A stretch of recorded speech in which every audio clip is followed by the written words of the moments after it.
Hello, I'm Jordan, this is Autumn and Brandon, and we are Team Jab. Today we want to talk to you about our latest design. It will help anyone who plays sports or has failing or frail bones, anyone with an active lifestyle. What is one of the most common injuries for young athletes? A, the wrist, B, the clavicle, C, the ankle, or D, all of the above? The correct answer is D, all of the above. But today we will be focusing on the clavicle, also known as the collarbone.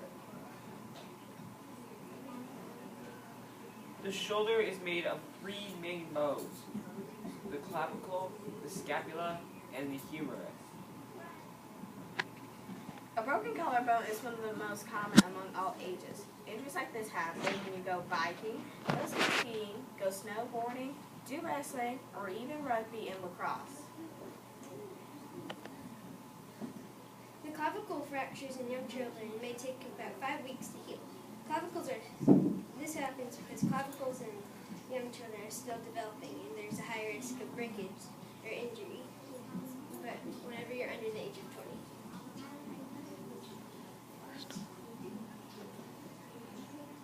20. The original function of the clavicle is to support the shoulder, support the neck, and help the sternum support the ribs.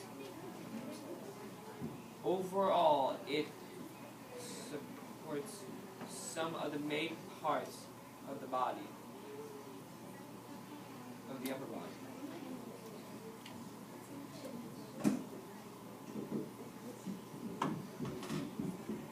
These are some of the main reasons why this bone is so important yet taken for granted.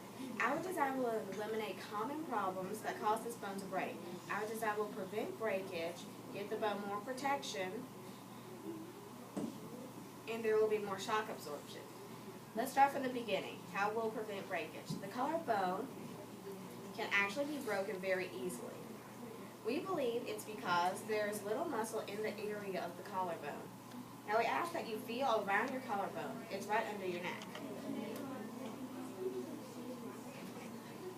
How much muscle do you feel? Not a lot. The artificial cartilage that we'll be placing around the clavicle will reinforce the bone to give it extra shock absorption. For example, so it will prevent the breakage and it will absorb more impact.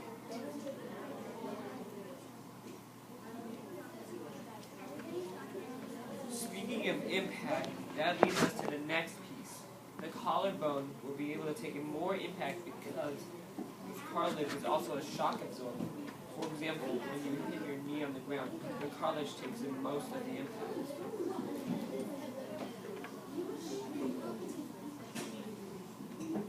We will cover the collarbone with a ½ centimeter of cartilage. This artificial cartilage will work like the cartilage already in your body. Because cartilage can do all these things we have listed, it will naturally protect, prevent breakage, and absorb more impact.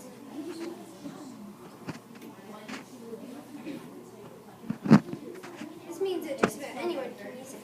There is one flaw though. There is not a lot of cartilage. It might add extra weight. If you only get it in one shoulder, you might be a little bit unbalanced until you get the other cartilage installed. The surgical screws will be located on the upper, front, and back parts of the bone, and the lower center parts of the bones. The screws will keep the cartilage in place. Because the cartilage isn't in the joints, it must be surgically screwed in. Now we had two parts to our project. Our science, math, and PE were kind of mashed together.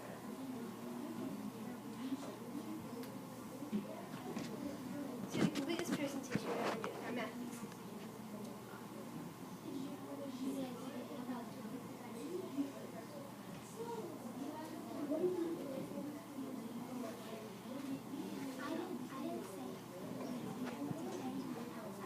Okay, this is my CrossFit graph. Well, at least my CrossFit bar graph. That shows how much of just about every exercise we did. Everything from the push-ups, the sit-ups, box jumps, the crunches and the wall shots. As you notice, I wasn't that good in crunches, but my highest was in the wall shots. And this is from the first and second run from our progression over time. And originally I got 1 minute and 30 seconds, which is the first bar, and the second time I only got 1 minute and 12 seconds. And this is a line graph showing my resting and working heart rates from different sections. Like from one of the first times, it went from 70 to 40. Another time it went from 80 to 160. And then the last time it went from 80 to 190.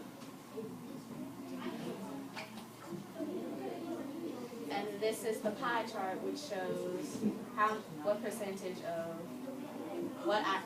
how much of each part did I do in percentage. I did 28.4% on the lower leg, 17.5% on the arms and core sections, 17.8% on the upper legs, and 18.3% on the total body exercises. This is my bar graph of my. See, I did my wall shots. I got the highest at 81, and my lowest I had these standing squats at 10. And this is the pie graph showing percentages of my workouts. I did 17% in the arms, 25% in the legs, 12% in the total body, 15% in the core, and 29% in the lower legs. Here's my graph of my personal best I had in PE yesterday. I did the best in the box jumps, but I did better on the sit-ups and push-ups since day 1 of PE. Like I got like 3 more sit-ups, and then I got almost 4 times the amount of push-ups from day 1 yesterday. And my ending heart rate was exactly 100 BPM higher than the resting heart rate.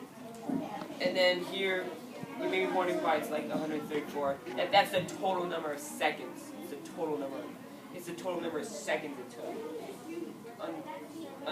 And on yesterday, it took me much faster. It took me a little bit faster to finish 2 laps yesterday than the first day I had.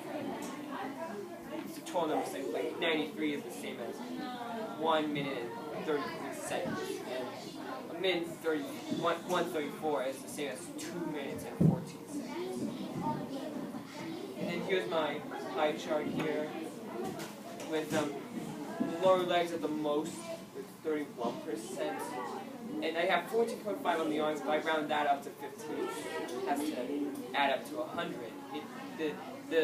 All the percentages in the pie chart need to add up to 100.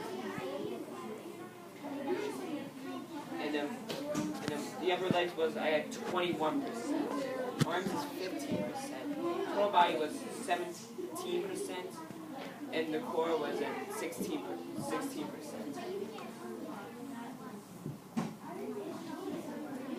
Thank you for watching, and that's our presentation.